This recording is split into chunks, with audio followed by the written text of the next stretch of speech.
Welcome back to New Rockstars. It's me, Tommy B, and today we're at Pixar Studios where I'm braving the elements to see Pixar Studios and Walt Disney Studios' new film, Elemental. Come with me, won't you? First of all, thank you so much for letting me come to Pixar Studios for one lifelong dream. Yeah, welcome. Oh. Very jealous family members today, but that's okay. They're getting gifts from the store, so I said I'll buy them off financially. So I'm curious, what made you choose to tell the story with elements, and how did that unlock the story for you?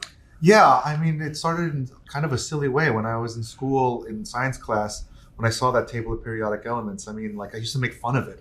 They looked like an apartment complex to me, and all these little windows, and I would put like copper next to helium, but be careful, helium's gassy, and made all these sort of characters. But that's where it kind of stayed. It didn't become anything. Then about 7 or 8 years ago, I had this moment with my parents where I went to this ceremony. They would ask me to do a little speech about the arts in the Bronx in New York there, and I invited my parents. When I got up on stage, I saw these faces, and I broke to tears just because I could see how much these folks sacrificed to give my brother and I a life. And I thanked them there. I had the speech. I didn't even give the speech just because I was so overwhelmed with just gratitude.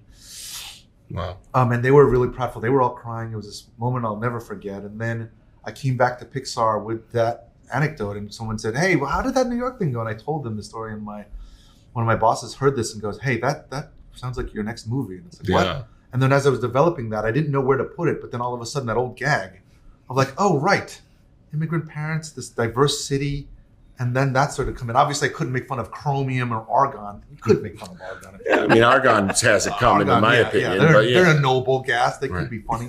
But I boiled it down to something more accessible, like the Earth, Wind, Fire, and Water. But that's how it started, It functions so effectively as getting little kids to kind of understand the broader themes that are, it makes it so that they can kind of latch on. And then there's so much more rich material to dig in as teenagers and adults will view it. It's such a layered experience. Was there anything when making the movie that was a particularly difficult sequence? We started with put into production the Air Stadium sequence. That was a big challenge with because of a lot of characters and there's a big wave. Don't want to. I guess it wasn't. Anyway, that one was really tricky. But the two characters in general, our main characters, they were unto themselves were really hard to do, and particularly Wade was kind of a painful. Screw that monster, Wade. I connected with Wade. I'm a crier. I'm so an easy crier. We too are criers. Oh, well, good. I'm glad I'm not alone in that. No. We're Disney, Pixar, one big happy family. There's Marvel and Star Wars. Do you ever see a possibility for Pixar to make a Star Wars or a Marvel film, a collaboration? And if so, what would you like to tackle? I can say never, but most of the films here they're always born from something original in-house. But like, there are a lot of Marvel and Star Wars lovers here. I couldn't say never. There's a sign outside that says, "May the Force be with you." So. yeah, totally. Joe Pera. Yes. From Buffalo. Yes. I'm from Rochester. It's an obligation. People from Western New York, we have to address when anyone makes good and does something important. Were you a fan of his comedy beforehand, or is it just that voice? Did he audition? He was discovered from our script supervisor, Kara. I hadn't heard of him until she showed some YouTube clips of him. Talking about the Buffalo Bills. Talking about a lot of things that almost made you sleepy. Yes. But I started following him more because we still hadn't figured out our character yet. But then you kept going, and I just found more stuff. And there was a segment about trees that he had done that like destroyed us. And we thought like, oh my goodness, he would be a perfect character to just feel like he grew in a basement for decades. Yes, I love without that. any sunlight. I had forgotten because I'd seen on IMDb that he was in the movie, and I had forgotten when I went in, and I was so glad because I was so surprised. Hey, Fern, how you doing? Living the dream. How are you guys? Living the dream. Great. All right. I like to start off with an easy question. It's nice. Then really get into it. Yeah. So you guys are voicing elements in this movie. And, Pixar's history of animation, you think of a movie like Coco with mostly human characters. Yeah. How do you approach voicing a non-human character? Is it different than your approach to voicing a human character in animation? I mean, no, not really. I mean, there's certain... no, I don't think so. I've never voiced a human character, by the way. But this is my first voiceover job. But Honestly, it's all about like the needs of the characters and who they are and what are they after. It's really fundamentally the same. And then, I don't really have to worry about like embodying some of like the water like aspects of it because it's animated. Sure. So. I think that's a big thing because like just turning different qualities into like different properties of the element into human qualities, I think it is kind of the same as voicing a human actor because, okay, you see character one, she's happy, she's kind of sassy, and then like, she's defensive. But then when you see fire and water, you're like, okay, fire's explosive. Water is, tears, emotion. So it's like just kind of like substituting those different things. I feel like it is pretty similar. You're right. Yeah. You guys, I'm sure, probably saw artwork of your characters before you went in to record. Was that helpful in influencing the performance once you saw what your animated face was going to look like and what your movements might be like? We didn't see too much. Well, we saw what they looked like. We saw what they looked Okay. like, but I think they were very private about the way that they would kind of move around unless like I didn't really understand that. But like Peter did a really good job of explaining that to me.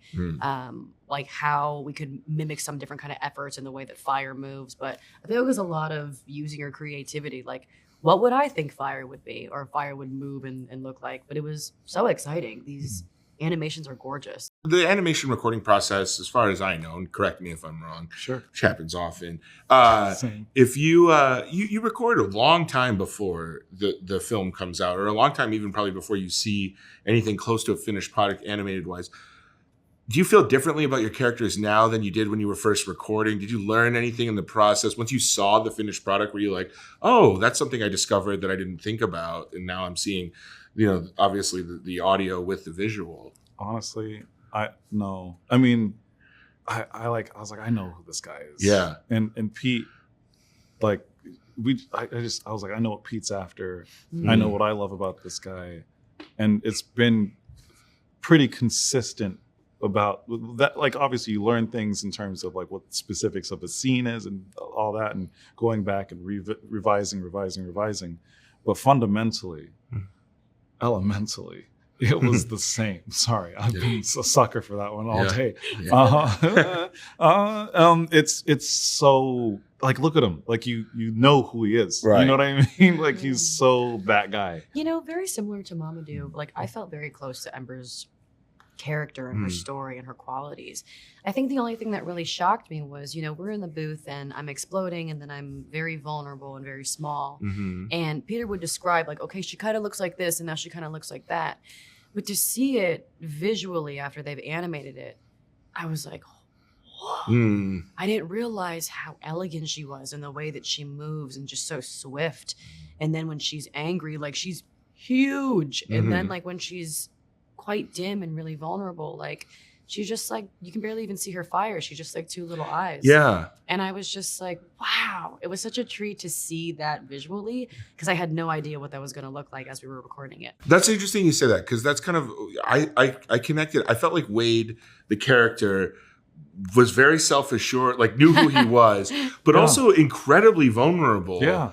And I thought something that was interesting was, even though these are elements, they have so much human-like empathy, and like both characters kind of went against some. I mean, now thankfully shifting gender norms of like Wade is emotional and Ember has a temper and is not afraid to express her anger, which is like a lot of times we tell our daughters and our sisters, like, you can't be angry, that'll be off-putting, people aren't going to want to work with you. And we tell our men, like, you have to be strong and rigid.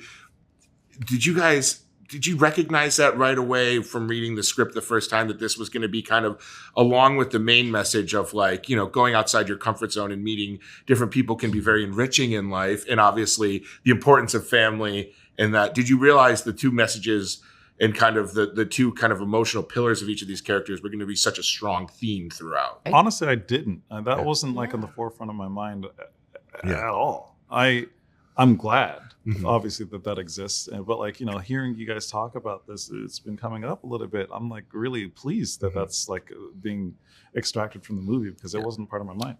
I'm pleased too. It's also just like these characters, I was just so focused on trying to tell her story. And I imagine you with Wade too.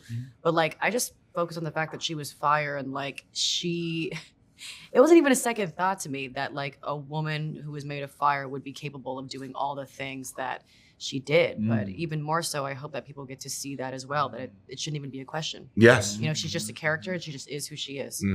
I thought that was unique too. I don't think you often see that. Yeah. And especially movies that are geared for entire families, you know, to kind of have that specificity. All right, I'll ask one more fun, easy breezy question. If you could be any other element besides the ones you got to portray in the movie, which one would you want to be? Air. Yeah. Air. Seems fun. You want to fly, you know? Do what you want. I'd be Earth. Earth, yeah. I want to grow things. And it would also be cool to control the weather. That's true. Nose goes. Okay. Well, you guys, thank you so much for giving me some time to talk to you. I love this movie. I cannot wait to show it to my niece and nephew. They're very excited as well. So appreciate your time today. Well, thanks for coming along with me. Don't forget to subscribe to New Rockstars. Subscribe to the Breakroom YouTube channel for all the nerdy news you love. Thanks a lot. Keep it Gucci to Moochie.